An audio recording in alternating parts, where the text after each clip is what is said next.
a new dawn. And that's supposed to be a bit reflective of just how strangely and suddenly Rachel Reeves has changed her rhetoric, and we've gone from misery, of course, all the blame of the last 14 years of Conservative government. Labour Party never did anything wrong before that, and everything that Conservatives did until they left power was bad.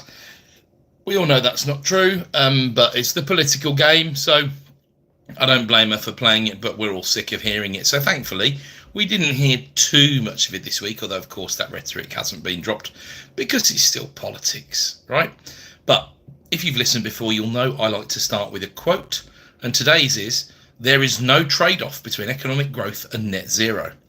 Quite the opposite. Net zero is the industrial opportunity of the 21st century, and Britain must lead the way.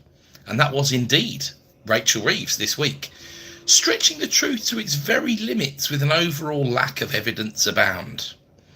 Before we get started, the next property business workshop is on Tuesday the 1st of April, where the topic is due diligence. An entire day on due diligence, which is back after popular demand and expanded on our last due diligence workshop from 2024, where we also covered two other major topics. This is fresh content and ideas, and tickets are live and they're selling at bit.ly/PBW6. The super early bird tickets have a genuine 25+% discount on face value, and when they're gone, they're gone. I'm also collaborating with a couple of others to deliver a course on finding deals.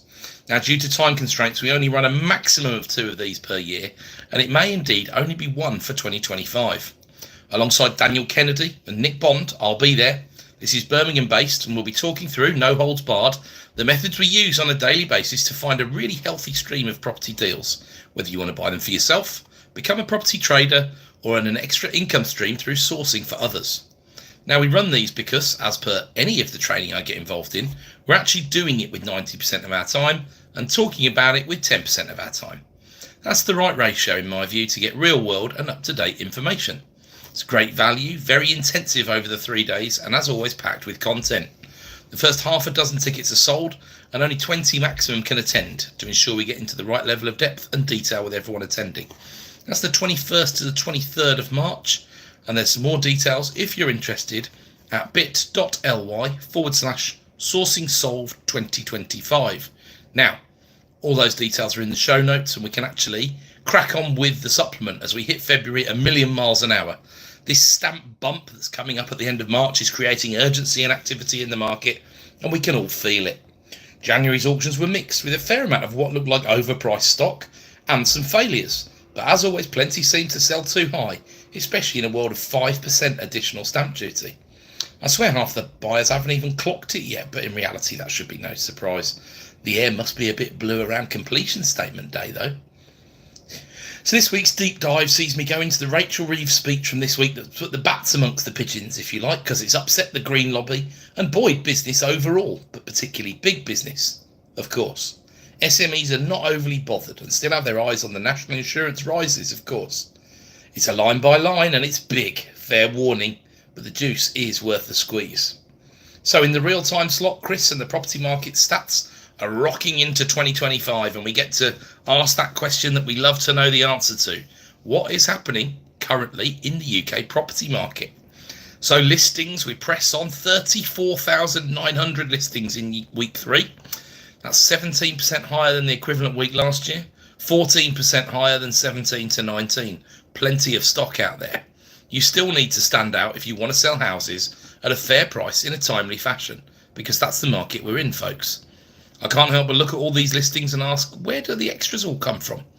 If you don't think a large slice of them are from the private rental sector, then I need to hear the counter arguments.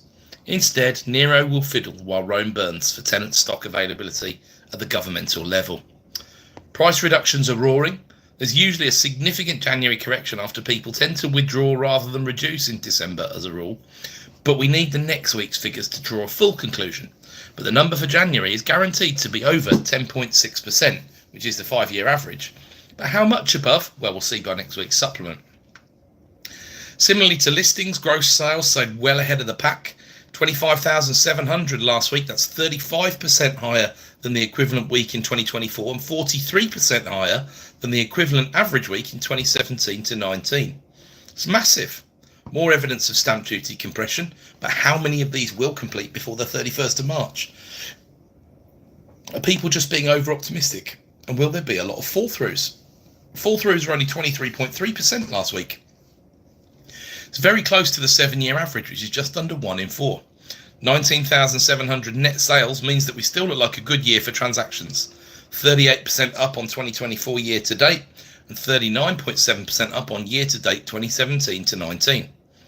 We await January's pound per square foot data, which will be with us next week, drum roll, to help predict where the ONS will be printing in the middle of 2025. Now, Chris Watkin deserves a mention because he's more prolific than just this epic tome he releases weekly on the UK property market. He comes up with some great stats on a regular basis. Drop him a like, subscribe, and all the rest of it, and some kind words for his content creation. If you're in the industry and you want a ghostwriter, that's his core business, give him a shout.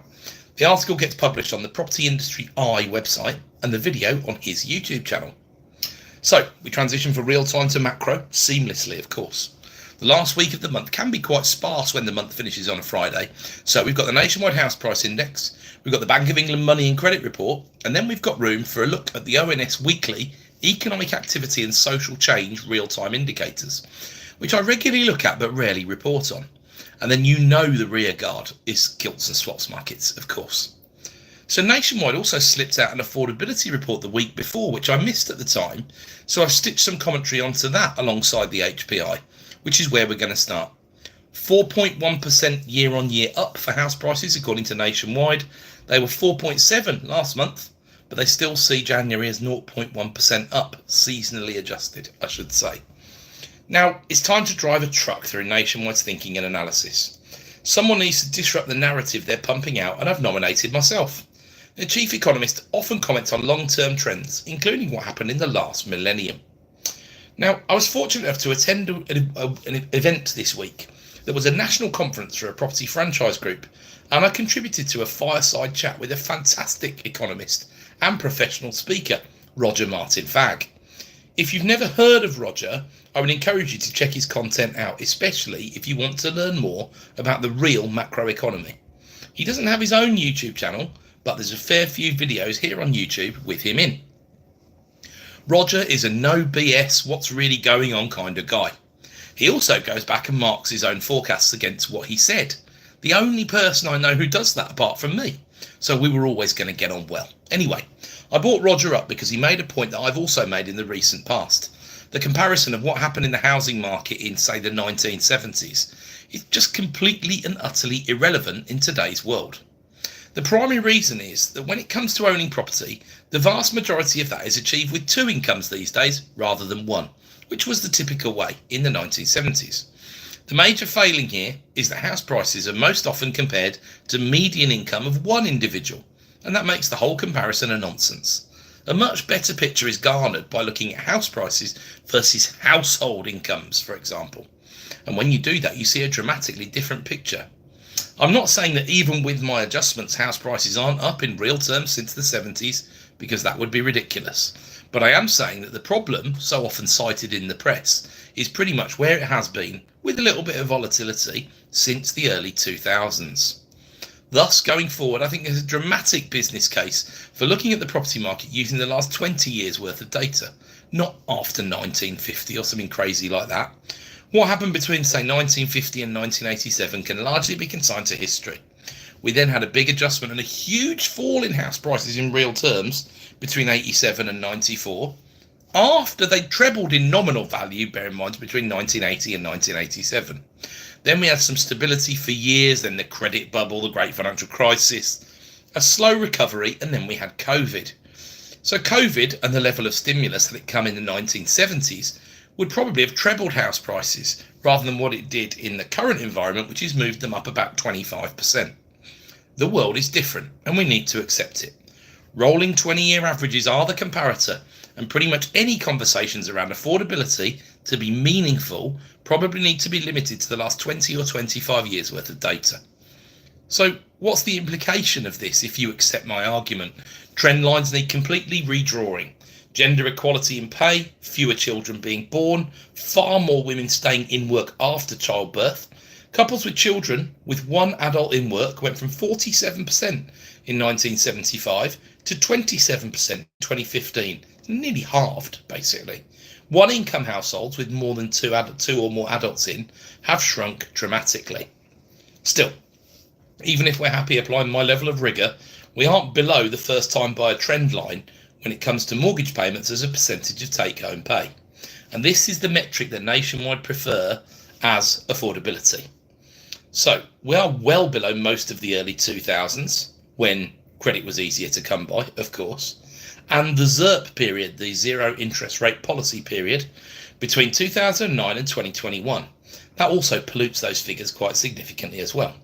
But in plain English, the last 20 years all look like no underwriting money. That was pre-2008. They didn't check very much before they let the money go out the door. And then dirt cheap money until 2021. So we're kind of in a new territory at the moment, is my point. So it's therefore really difficult to know what the right number is. 36% of take-home pay spent on a monthly mortgage payment for the average first-time buyer. Is that high or is it low? It isn't clear from the report whether they mean an individual or a household. But the long-run average is 30%.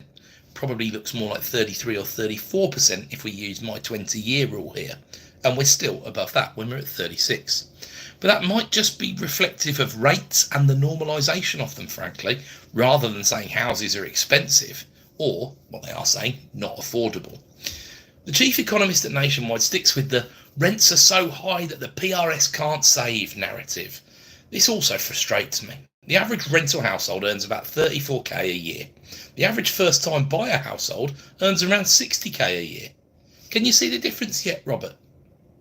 The home ownership by age group, drawn from the English Housing Survey, leads Nationwide to be forced to comment on the trends of the recent decade, which are an improvement at a younger age, with variance in the 35 to 44s, and limited progress for many other than those in the 65 plus age bracket, who are slowly trending upwards with home ownership.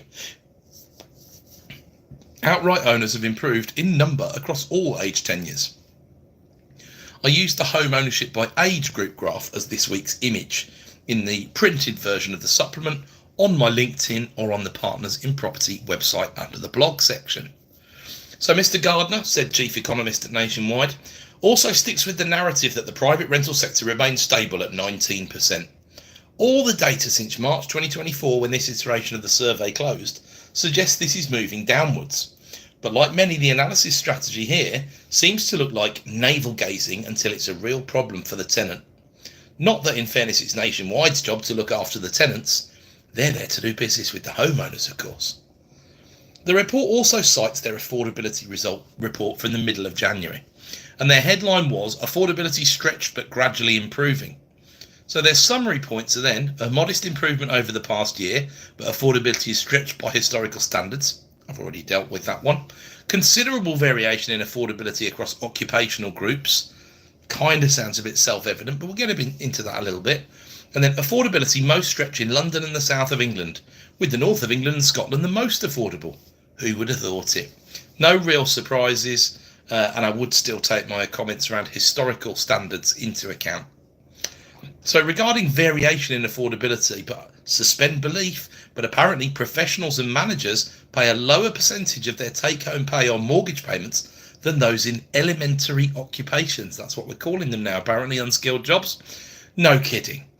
What this really means is that those in close to minimum wage jobs are spending 50% or a shade more on average on their mortgage payments. And as people earn more money, that tapers down to more like 25% or just under.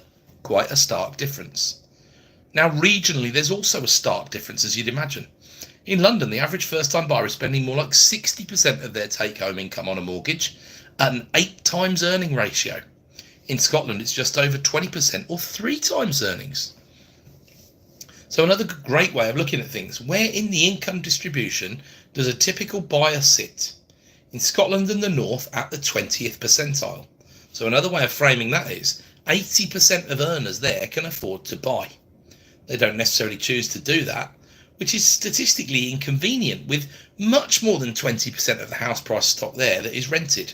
Well over 30% in Scotland. The only place there's more rental stock is London.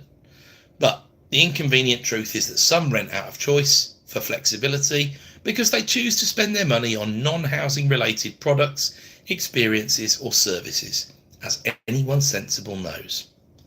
In London, that income percentile is the 90th percentile, which again won't surprise many. Only the top 10% of earners can afford to buy.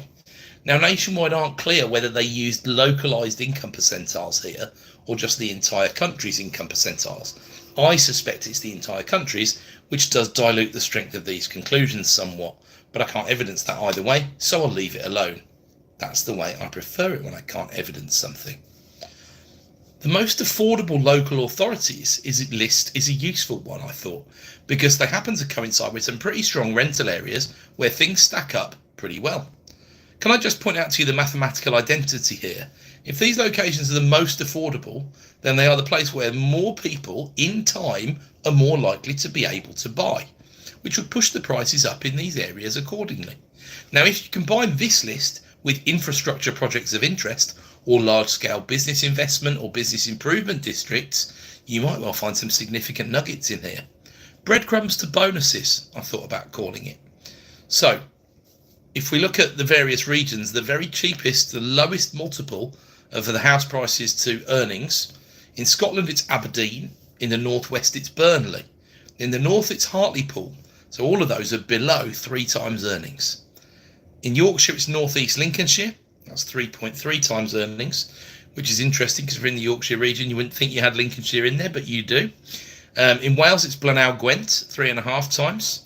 In the West Midlands it's Stoke-on-Trent, great stalwart of rental property, 3.7 times earnings. In the East Midlands it's Chesterfield. In East Anglia it's Great Yarmouth at 4.5 times. In the outer metropolitan area it's Surrey Heath at 4.8 times. In the outer southeast it's Tendring, which I'll be honest, I had to look up to understand what was comprised within Tendring. That's at 5 times earnings. And then in the southwest it's Swindon, which isn't maybe as southwest as some might suggest that it is, but it does count as the southwest, and that's at 5.3 times earnings. So there's quite a few places that are affordable. Last of the bunch, of course, London. Enfield's the place to be, with house prices at 6.2 times earnings, the cheapest location or the cheapest local authority in the locale. So I would say here, beware Aberdeen. The crippled investment in oil and gas in the North Sea has led to a decades-long decline in capital values. As always, write off a whole area at peril, but if you're expecting long-term capital growth as part of your strategy, I wouldn't get your hopes up just yet. It's been a long old adjustment in Aberdeen. So there's plenty to debate, but some rich information from the Nationwide this month, which is brilliant for ongoing analysis and discussion. On to the Bank of England Money and Credit Report, and this is December 2024 we're discussing now. The main headlines: growth in mortgage borrowing, net approvals up to 66,500. Now, my watermark for a healthy market is 65,000. 60,000 is functioning perfectly well, but 65k really means we're moving things forward.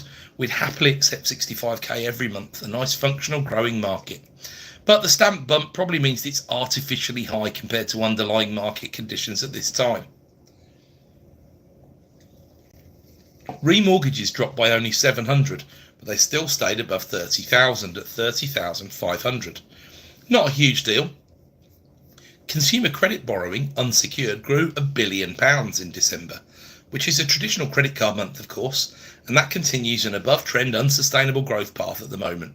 But this was so dramatically adjusted downwards during COVID, there are currently no real causes for concern. It just looks like a return to relatively normalised long-term trends. Now, the money supply is always of interest and stayed relatively stable, and has been for the past 4 months. Now, I look at this because of its potential effect on inflation. So, into the nitty-gritty. Net mortgage lending annualised growth rate moved to 1.5% a year, steady and slow, recovering from April 2024. Credit card growth is 8.1% annually, and other forms of credit, loans, car finance, stuff like that, are up 5.8%, which doesn't drastically exceed inflation or wage inflation. Now, I like to keep an eye on the drawn rate, which was down to 4.47 in December. That's the average rate at which a new mortgage is drawn down. The outstanding stock of mortgages is still below this at 3.79, but the gap between these two narrows even further to 0.68% absolute or 18% relative. What I mean by that is 4.47 is 18% higher than 3.79. and soon those two numbers will converge. Within the next 18 months, I think, but it depends on the path of yields. Now, when it comes to business loans, SME's annual growth rate of loans improved to minus 1.9%. So yes, still shrinking, and has been shrinking since the middle of 2021. The SMEs are paying 7.06% on new business loans on average. Overall, the credit position of the UK at this time is relatively healthy, functional, and reflects slow growth but a steady step forward. The SME position really needs to get sorting itself out to get smaller businesses moving and get them to grow into bigger businesses. But SMEs are not having a lot of help at the moment, as usual. That leads us to the economic activity and social change in the UK, the real-time indicators. This is a weekly ONS publication that uses rapid response surveys and innovative methods. So I do check it regularly, but rarely squeeze it into the supplement. Bear in mind, this is pretty similar to the Chris Watkin approach. It's a week in arrears, but then forgive the ONS that much because most of their stuff is many months in arrears. Also, bear in mind the weather. When looking at the snapshot of 1 week, of course, it wasn't great weather that week with the red weather warnings and 100-mile-an-hour winds and the likes. And I always say don't judge things by 1 month's data, so certainly don't judge it by 1 week's data. But Revolut data is used here. Debit card spending up 4% compared to the same week last year. And 18 to 34 spent 6% more than they did in the same week last year. The system average price of gas is also quoted, up 3% week on week and 82% year on year. Yes, 82% more expensive. Electricity similarly is up 1% week on week and 87% year on year.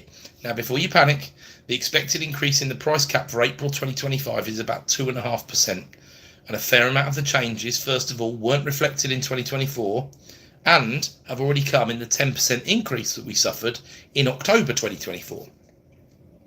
Still all well above inflation, of course, and some more increasing cost is coming thanks to the wrong-headed government policy of making energy even more expensive. A terrible long-term strategic move, but I'm not going to go on that rant today. The total number of EPCs for new dwellings was down 7% year on year and down 3% for existing dwellings. So don't read too much into 1 week, but we know that housing starts, planning applications and completions are all trending downwards at the moment. There are some nice other snippets too. Direct debit failure rates up 4% year on year, but they've trended up a lot since the pandemic. The trend appears to have stabilised over the past 12 months. Now, when you compare all of the data they have in this report to before the pandemic, there is a clear trend. Fewer credit and debit card payments. Consumption is down in volume. More direct debits are failing. People are under more financial pressure than they were before the pandemic.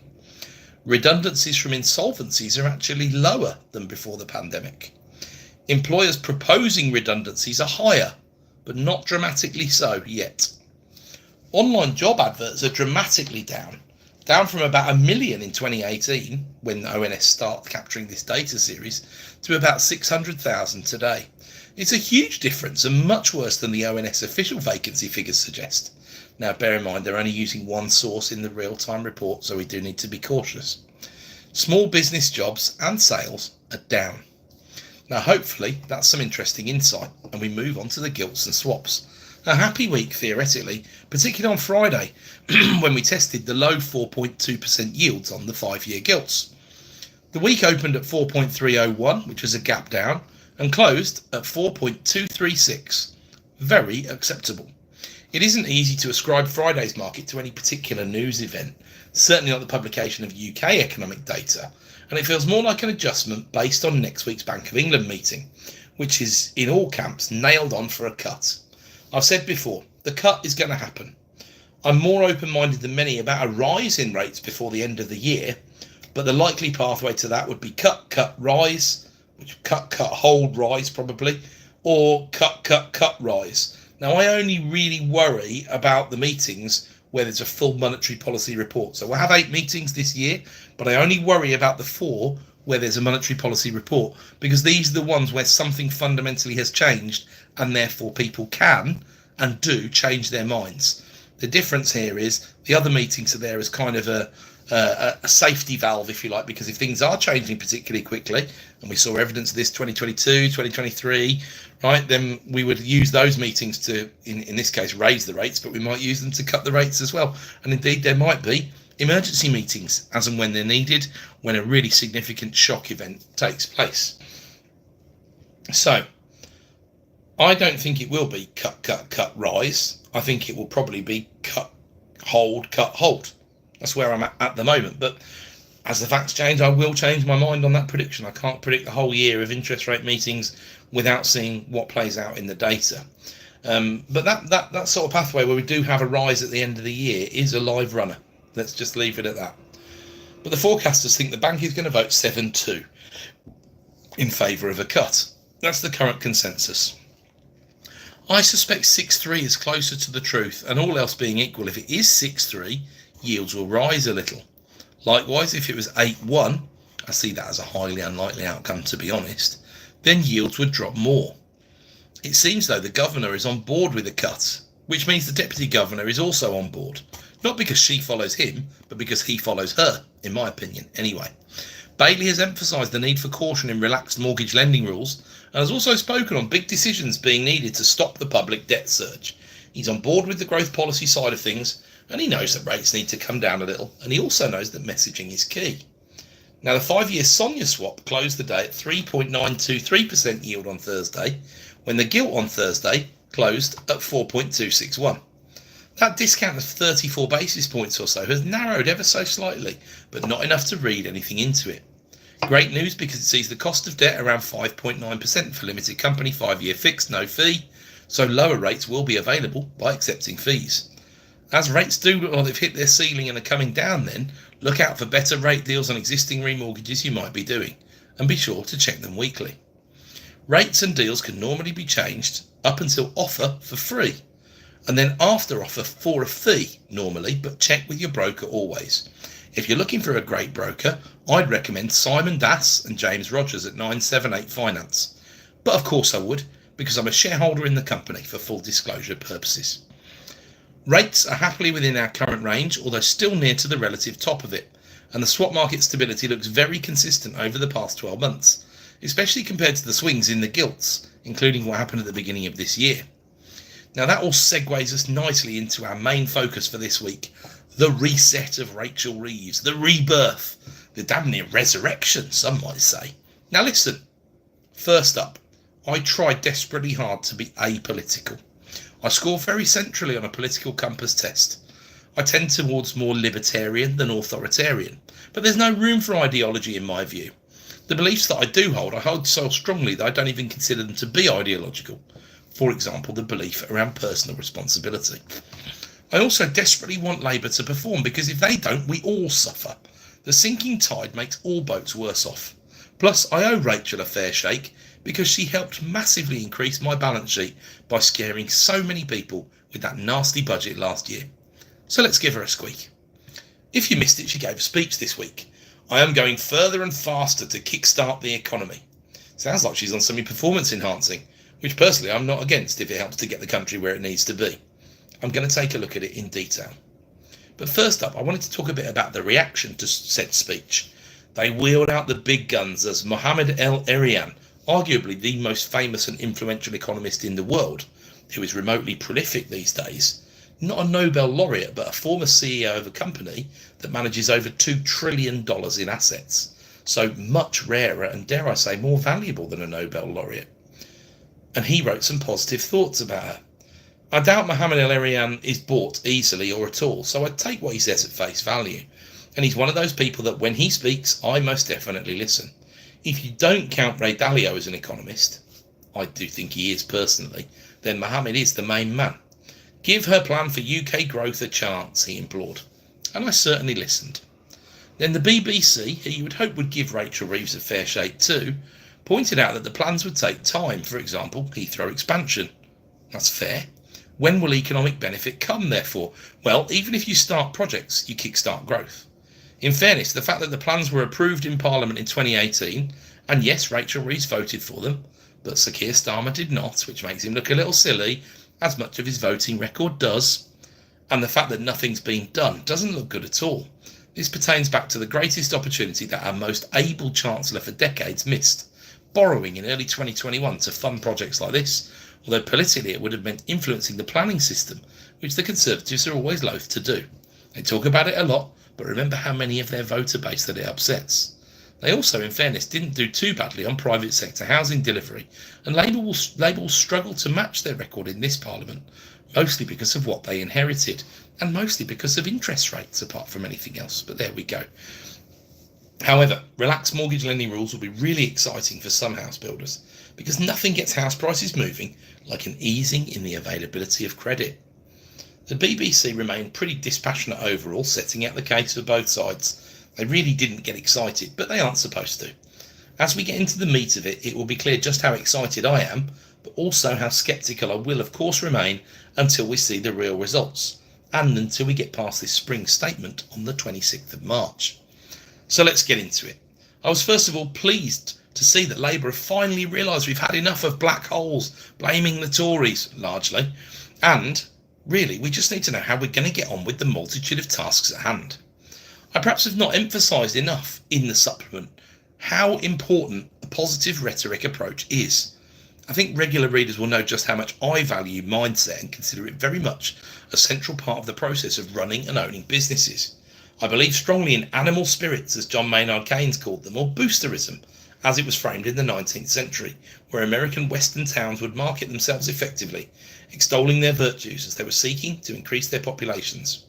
In plain English, we need to be positive first and foremost, otherwise everyone will be negative. Not that easy to measure, but the single redeeming quality of Boris Johnson, I'd suggest, which did add to economic growth under his tenure. There's plenty more to say, of course, but I don't believe that bit's disputable. So Reeves needs to keep this up. She's threatened her iron chancellorship, and indeed Sir Keir has mentioned ruthless cuts a couple of weeks ago. Many, particularly in business, would welcome ruthless cuts, because the unspoken part of the incredible swelling in the welfare bill since the pandemic needs addressing quite drastically. Sunak referred to it and then didn't really do anything about it apart from call an election. So, what do we want? A chancellor talking about economic growth? No one other than a rabid environmentalist would disagree with that central message of growth, growth, growth. It's an epic failure thus far, 6 months in, and there's catching up to do. And if the second half of 2024 will be fish and chip wrapper, if this government can deliver something decent in 2025 and beyond. Now we see a different turn in the rhetoric. I haven't seen it challenged in the broader media. I think because many know that net zero is mostly a marketing ploy. The centre are fed up of it when looking at America and China and drill baby drill, etc. And because some understand the harm caused by making statements like, we must do whatever it takes to stop the climate crisis. Whatever it takes is best reserved for a moment of true crisis, which are by definition dramatic changes in short time frames with critical variables that can be addressed in real time. Very early in the speech there's a heavy dose of politics, of course.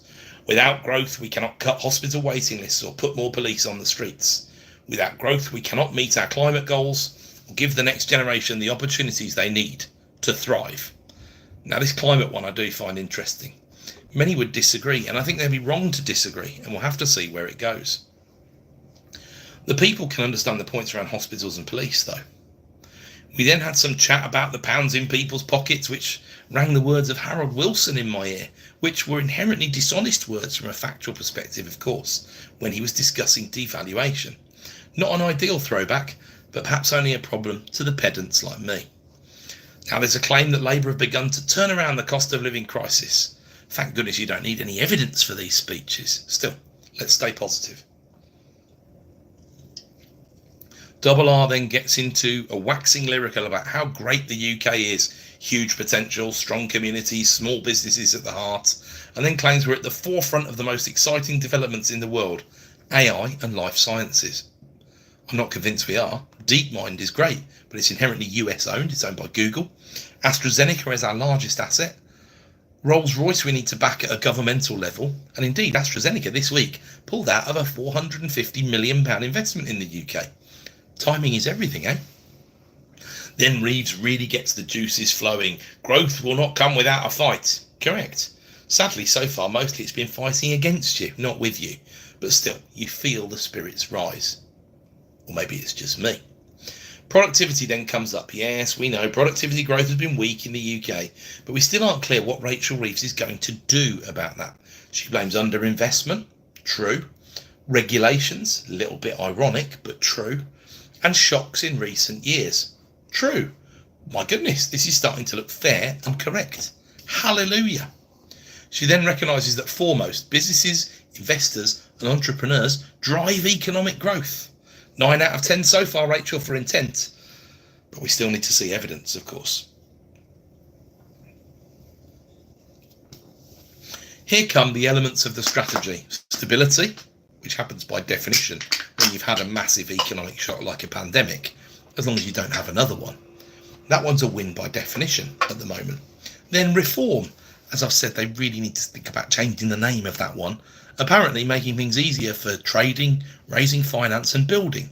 And there is at least some evidence of the third one, although I don't see any evidence of the first one as yet. Then investment, the lifeblood of economic growth. We need to see more evidence of this one as well. We can see they're trying, but when you put the cost up of employing people with one hand, you expect it to be taken away with the other. There's no way any trust can be built yet. Then, the disappointing lies around not increasing tax on working people continue. I'd have so much more respect if she came out and said, we made a mistake on pledging to freeze tax when we knew things could be worse than expected, rather than pretending that putting up national insurance contributions from employers doesn't affect employees' wages. It absolutely does, apart from those on minimum or pegged to minimum. That takes the edge off. There's an alternative, Rachel. She claims in the speech that no credible alternative has been put forward. But there is one.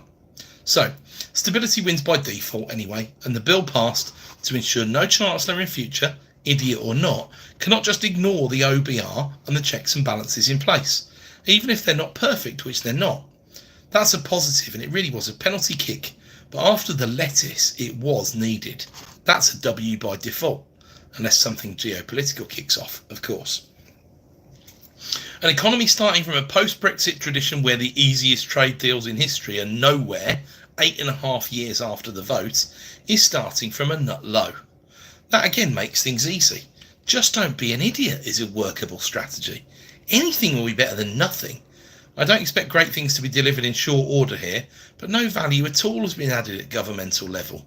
It's just that we continue to export services as an economy and grow doing that because the private sector are involved and have worked their way through the changes in regulations post-Brexit. And this is where she moves on to discuss trade, working in the national interest, building a relationship with Trump, which, let's face it, has gone far better than most expected so far, surprising everyone and also upset quite a few on the left who preferred the rhetoric when David Lammy was calling him all the names under the sun. However, the grown-up approach is the way forward, and I will re-quote a quote that made real sense to me. The media take Donald Trump literally, but not seriously. Better to take Donald Trump seriously, but not literally. Now that's very clever when you think about it. Or, as a shortcut, just read The Art of the Deal, and then just see how he applies all of that in real time and real life. There's a good emphasis here on chat that borders on Make Britain Great Again, which is actually much more fitting than it is in America, of course, because we've already got great in the name. But obviously that's toxic chat to a percentage of the electorate. Make England Great Again would upset even more people, of course, but it's a much better acronym. Just to be clear, I'm being tongue-in-cheek here. Johnny Reynolds is off to India. He's the Business and Trade Secretary, a man who's never run a business, which is still the case, but one of the most positive people of modern times.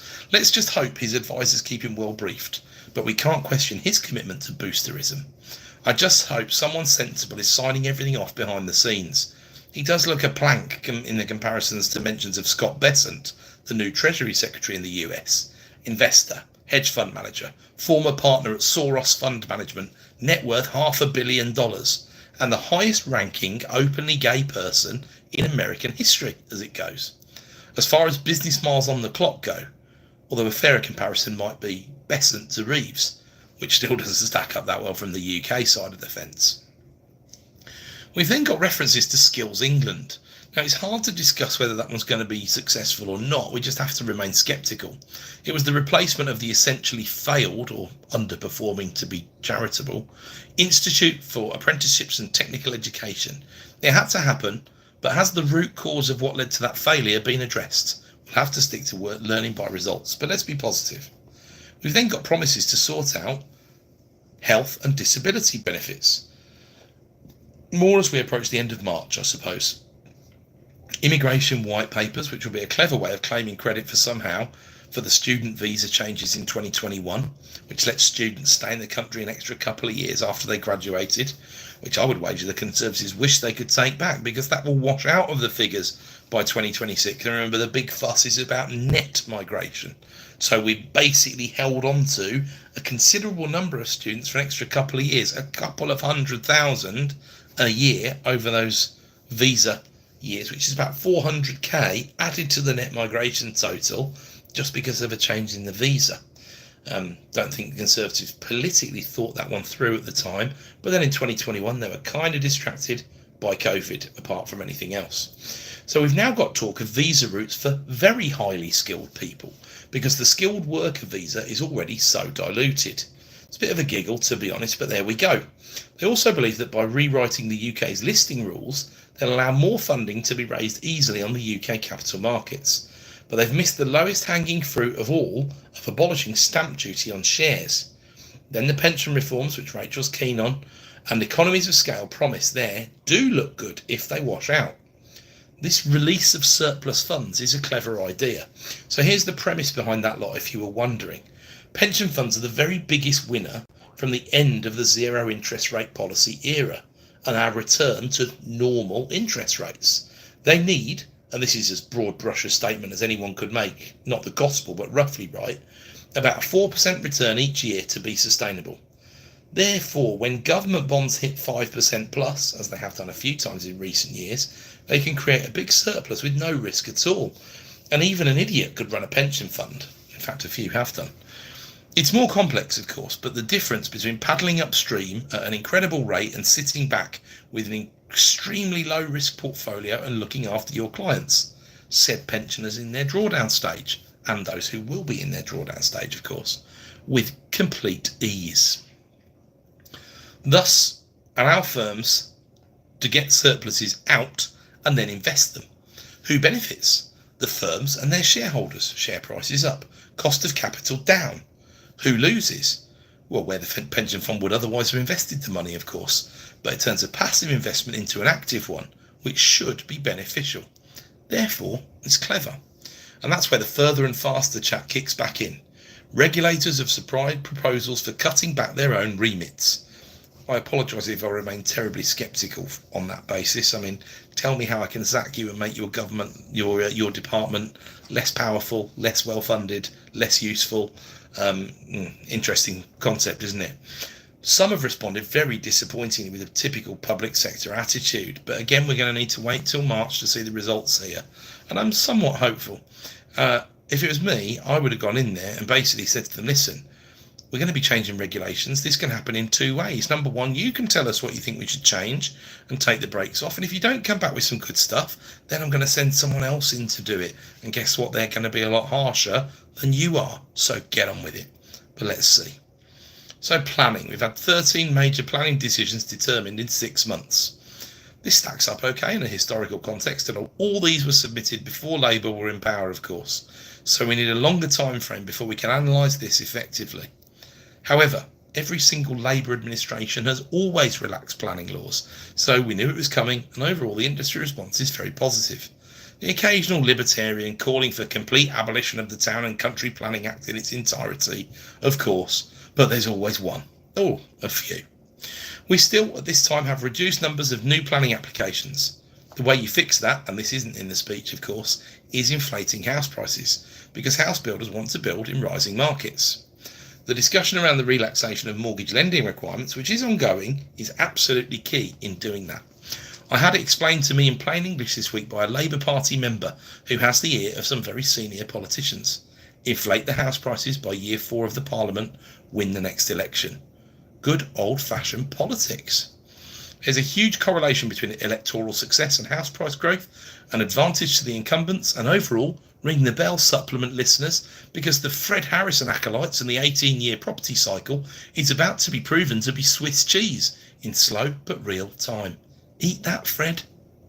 Then we've got the covering fire of the infrastructure side of things, which has been neglected. Yes, thanks to choice and also ideology of the Conservative government. The original Boris plan from late 2019 and the March 2020 budget before COVID was a known quantity, was 630 billion into infrastructure over the Parliament. Instead, we know what happened. It all went on COVID instead. And even though in early 2021 money was effectively free, the big open goal of COVID bonds or similar was left on the table. A crying shame, and the only real substantive mistake that Mr. Sunak made when he was in number 11. He made plenty when he was in number 10, of course. Then, a huge whistle to the house builders, developers, and the sort of chat that might really excite some supplement readers and listeners. The problems in our economy, the lack of bold reform we've seen over decades, can be summed up by a £100 million bat tunnel built for HS2. The type of decision that has made delivering major infrastructure in our country far too expensive and far too slow. So we are reducing the environmental requirements placed on developers when they pay into the Nature Restoration Fund that we have created, so they can focus on getting things built and stop worrying about bats and newts. The language then becomes about making Britain the best place in the world to invest. There's reference to the 63 billion pledged at the investment summit. Most of it was already pledged before Labour were elected, of course, and 10 billion at a data centre in Northumberland, which has to make a significant contribution to the local area and economy. So off we go into the most tenuous, in reality, and frankly dishonest part of the argument. I'm not against it, to be honest, but I do prefer the truth to out. I'm not against it because I think the direction of travel's correct. In fact, I'm convinced of it. So 93 million invested by the National Wealth Fund in electric charging and raw materials used in solar and wind. That's evidence there's no trade-off between economic growth and net zero, but instead it's the opposite. Well, net zero, when looked at as an industrial opportunity, is a great one as long as you don't keep score too effectively. Now, pardon me for being sceptical, but the scoring has always eluded me somewhat. When I was installing 200 kilowatts of solar panels at a site some years ago now, the installer informed me we would qualify for a free net zero assessment, and that assessment took no account at all of the materials that went into said solar installation. It only measured ongoing usage rather than the whole project in terms of environmental net present value or a similar measure. That's what I would have expected if anybody cared about getting the right answer. I mean, this is a demonstrable, proven way of assessing the value of a project in any way, shape or form. So the installer said that, and he just turned to me, shrugged his shoulders and said, "Don't worry, this bit's all a bit of a scam, to be honest with you." But there we go. Back to the speech. There's chatter then of 30 billion of investment, private included, thanks very much, in homegrown clean power. We do need plenty more. Then there's more promises of publications of things in the spring, which is very clearly to me the largest substantive part of the delivery plan that the government is persuading us that they do have, the next stages of the industrial strategy. Infrastructure, alleviating congestion. Investment has moved from 1.9% planned to 2.6% of GDP. Now that's not small, bigger than the defence budget, which is arguably small, of course, and does look small compared to America's 7% defence budget. But it's an extra £100 billion of capital spending designed to bring in more investment from the private sector too. There's then reference to the IMF upgrading our growth forecast. This is super hopeful, as I've said before. I think Reeves has driven a truck through the 2025 growth prospects with the national insurance rise. My oppo this week, Roger Martin Fagg, as mentioned already, disagrees and sees growth looking great in the second half of 2025. I think many businesses are reeling personally and have solvency issues to deal with, especially as there are still zombies with cheaper credit existing after the last 15 plus years, 12 of them being at very cheap money rates. I see very little growth in first half of the year, and my 1% GDP forecast is based very much on a decent second half. But how we could reach 1.5 to 1.8, the IMF are at 1.8, let alone 2% from the OBR, I just cannot see it with the way we're going to start this year. We need the PMIs at an average of around 53.3, that's the long-term average, to hit 2% sort of level of growth. Instead, we're at 50.9 at the moment, and I'd really be surprised to see us above 53 by May, to be honest. I'm not saying all this won't work to an extent, and over 2025 and 2026, the employer national insurance situation will work its way through businesses, and some won't hugely be affected, although they will see lower margins. But I think it comes at a much more significant cost. Sainsbury's and Morrisons are two large contributors to 10,000 high-profile job cuts that were announced this week. Look at the vacancy situation, constantly falling, and the trend. And the fact that both of those are stable businesses in grocery, and all the growth on the retail side has come in food. This isn't a bluff from the private sector. Right, this is very low growth and low investment territory. To me, that's clear. So I'm not sure if I'm anywhere near correct or even half correct and say we hit 1.4. I still think that's really unlikely. Then that's more of the aforementioned black hole that once again needs filling. Now look, whether I'm right or not, the upgrade from 1.7 to 1.8 by the IMF and then making a big deal of it is political bluster, and it's disingenuous to say the least. I think these words might come back to be thrown in her face, even if the overall plans are working as well as they possibly can. Investment has been shelved and will stay in the locker for a quarter, a half year, and perhaps longer by companies. They just don't have to invest. The UK default position has been to sweat assets for nearly 2 decades now, and so it doesn't take much persuasion to get companies to continue doing what's become business as usual. Then there's reference to the PwC CEO survey that says Britain is the second most attractive country in the world to invest in. The first time Britain's been in second for 28 years. This is great. It's mostly luck, of course, because it's comparative. America wins. Most countries then have restrictive regimes that make international capital cautious.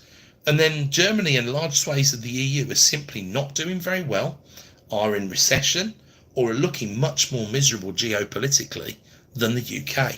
And investment capital hates geopolitical instability, which is why the stability chat here is sensible, even if it has no real bearing on who is in government. So we get second by default, not because of our great growth prospects. But you can see the problem with this argument relatively quickly. If nowhere looks good, investment capital stays away from risk and sticks to certainty, e.g. T-bills in the States or bonds. Both the UK and the US are offering attractive yields at the moment, but the conventional wisdom at the moment is that the dollar is still likely stronger than the pound. But still we press on. Strategically, Reeves then goes to Manchester and Leeds before getting onto the real meat of this speech, the bits that really caught the headlines. The Trans-Pennine route upgrades between Wigan and Bolton, bringing the train line into the 21st century, and a new mass transit system in West Yorkshire. Land around stations will have a default planning answer of yes, we're told. Take note, folks. Then the Metro mayors and off to more broad brush chat around everywhere but the south. Mostly a political smokescreen, levelling up whilst dropping that phrase like a hot potato. Redevelopment of Old Trafford. No one mentions the current performance of Manchester United, presumably. South Yorkshire Airport City being brought back into use. Great work at East Midlands Airport, meaning a new manufacturing and logistics park there with £1 billion of investment and 2,000 jobs. It's not small. But now we go on to the really big stuff. These £1 billion investments are not small in small regional economies, but prepared to be dwarfed. Yes, these plans were not new. They were being delivered according to the past government, who didn't deliver a lot in the end, although the pandemic did drive a truck through their infrastructure plans, as I already discussed. The Oxcam corridor, 66 miles apart, Oxford and Cambridge, the UK's Silicon Valley, Europe's Silicon Valley, according to Rachel. 2.5 hours to go 66 miles on the train is a joke, and it's one that can be fixed, of course. A typical east to west issue in the UK. Transport links Oxford to Milton Keynes starting this year, and now being claimed by Labour, but I mean that's politics. Road upgrades too, 18 sizable new development submissions along the route, presumably a ton of opportunities for parkway-style stations.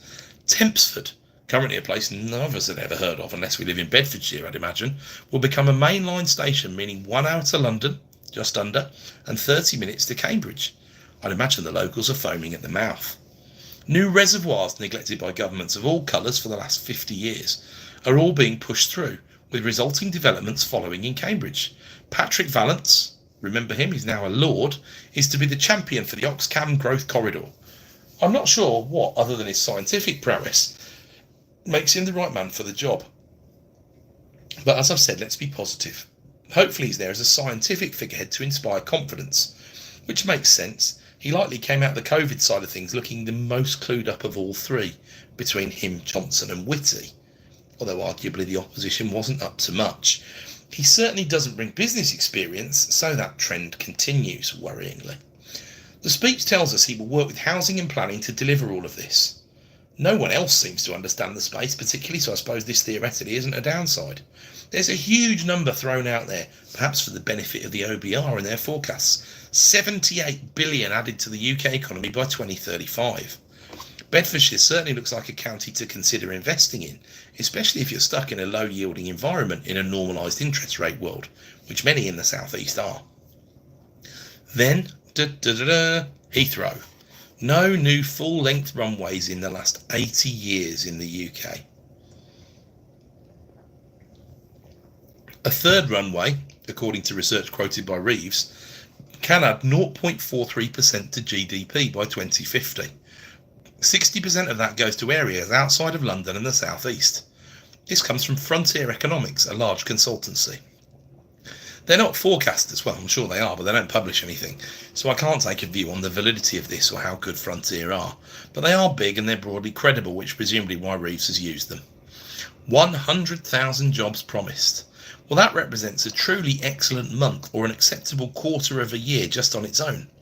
Whether we have the relevant people is, of course, a different matter. Reeves voted for it back in 2018, Starmer did not, which is inconvenient, but highly typical of his voting record and rhetoric from before he was in power, constantly contradicting himself now he's making the decisions and responsible for the purse strings ultimately. The greenwash argument, if you like, is that aviation has changed and sustainable fuel changes the impact. Oh, and also that planes flying around in holding patterns can instead land and make an environmental benefit. Now, the Green left exploded, of course, pointing out that a new runway is absolutely incompatible with net zero.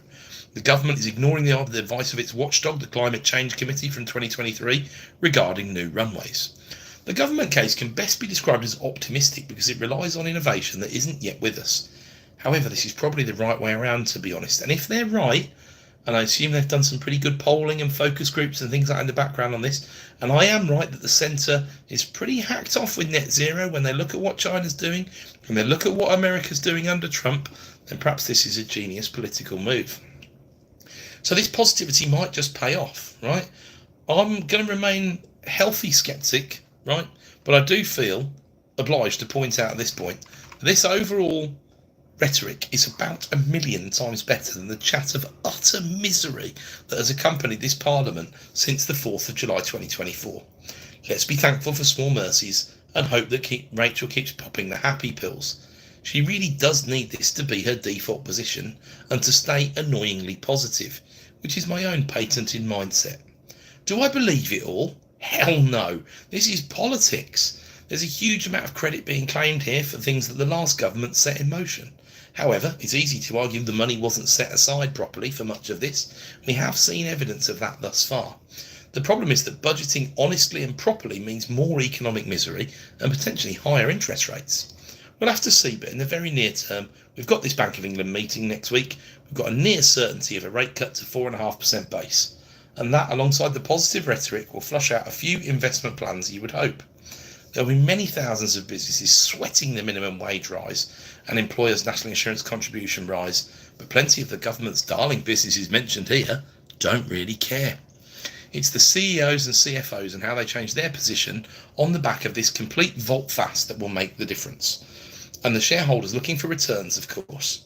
The dollar still looks strong, with a cut coming in the UK compared to a US hold at this time, and with these tariffs announced looking like a fast reality as promised, and an escalating trade war almost certain, because in Canada or Mexico, if you face Trump, would you need to show strength or weakness at the most obvious level? US interest cuts look less likely, and that weakens the pound against the dollar, and it leaves looking very possible that the dollar goes below $1 to a euro as well, based on the current direction of travel. But the case has been put to me for a weaker dollar this year. As of today, I find that unlikely and difficult to understand, but we'll find out. So I hope that detailed dive into Reeves' rallying cry, her reset, her rousing resurrection, that's the best I can do, was insightful and awakened some hope in you for the UK economy going forward. I see it as chapter 1 of actually communicating in a positive and effective way, which is far, far better than what she, and indeed the entire Labour Party, has done so far. This is a really good piece of communication. Yes, coming from a very low bar, my expectations were in the gutter, so it hasn't been hard to make me feel better. But let me know what you think in the comments on here or on social media. So as I draw to a close for the week, I'll just take the opportunity once again to remind you of the sourcing course I'm going to be delivering on the 21st to the 23rd of March, alongside Daniel Kennedy and Nick Bond. It's all sausage, very little sizzle. real-time examples of how we find deals on a daily and weekly basis, an experience of many tens of thousands of deals analysed, leading to over 1,000 deals being done between us all. There's a reason why we call it Sourcing Solved, because that's what we're aiming to do. Information and tickets at bit.ly/sourcing solved 2025. And remember to save that date for the 1st of April for the next Property Business Workshop 2, Due Diligence, the most comprehensive day on due diligence that will ever have been delivered in the property space. I can guarantee it. Join those who have booked their super early bird tickets at bit.ly/PBW and a number 6. Above all, please remember to keep calm. Always listen to the supplement and carry on while all this noise around runways, corridors, trains, planes and automobiles continues ringing in our ears. Onwards and upwards, Britain.